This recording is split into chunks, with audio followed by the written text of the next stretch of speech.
है जिसने पाकिस्तान की मीडिया और सत्ता गलियारों में बेचैनी बढ़ा दी है।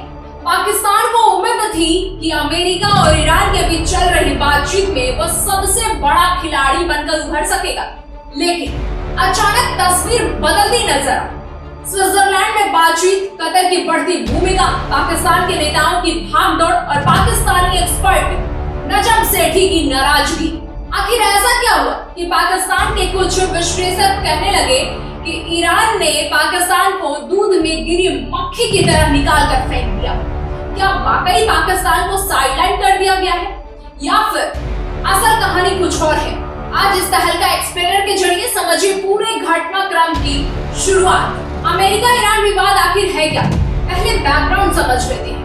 अमेरिका और ईरान के रिश्ते पिछले कई दशकों से तनावपूर्ण रहे हैं। न्यूक्लियर प्रोग्राम, आर्थिक प्रतिबंध, क्षेत्रीय राजनीति और इजराइल का मुद्दा, ये सारे कारण दोनों देशों को आमने सामने खड़ा करते रहे हैं।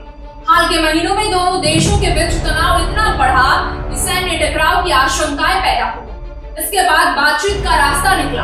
यहीं से पाकिस्तान और कतर की एंट्री होती है। आखिर इसमें पाकिस्तान खुश क्यों था, ये समझिए।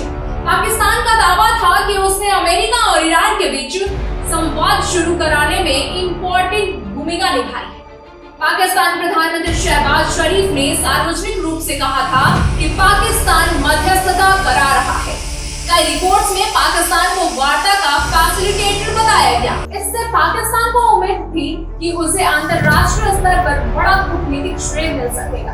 पाकिस्तान की सेना और सरकार दोनों इसे अपनी उपलब्धि के रूप में पेश करना चाहते थे, लेकिन तभी कतर का प्रभाव बढ़ते रहा।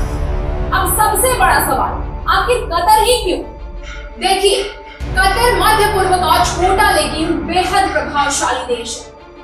उससे अमेरिका से भी अच्छे संबंध हैं, ईरान से भी बातचीत के चैनल खुले हैं और सबसे बड़ी बात, कतर के पास पैसा है, निवेश है, वित्तीय ताकत है।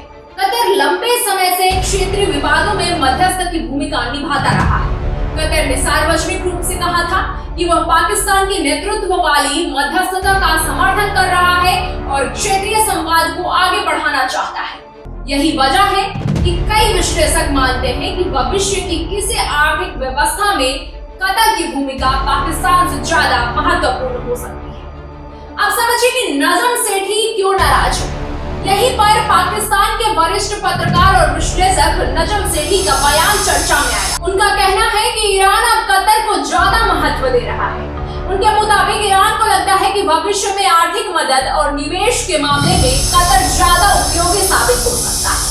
यानी पाकिस्तान को जो कूटनीति में श्रेय मिलने की उम्मीद थी, वो अब कम होता दिखाई दे रहा है।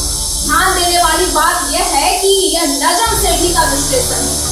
इसे आधिकारिक ईरानी या कतर की नीति नहीं माना जा सकता, लेकिन पाकिस्तान के भीतर मौजूद बेचैनी जरूर दिखती है। स्विट्जरलैंड ही क्यों चुना गया? अब सवाल आता है, वार्ता के स्विट्जरलैंड ही क्यों? इसका जवाब बहुत ही सीधा साधा सा है। स्विट्जरलैंड दशकों से तटस्थ देश माना जाता है।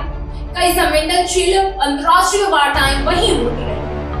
स्विस सरकार ने भी कहा है कि वह अमेरिका और ईरान के बीच गोपनीय वार्ताओं के लिए एक विश्वसनीय और तटस्थ मंच उपलब्ध करा रही है। यानी बैठक स्विट्जरलैंड में होने का मतलब यह नहीं कि पाकिस्तान बाहर हो गया, बल्कि वार्ता के लिए तटस्थ जमीन चुनी गई है।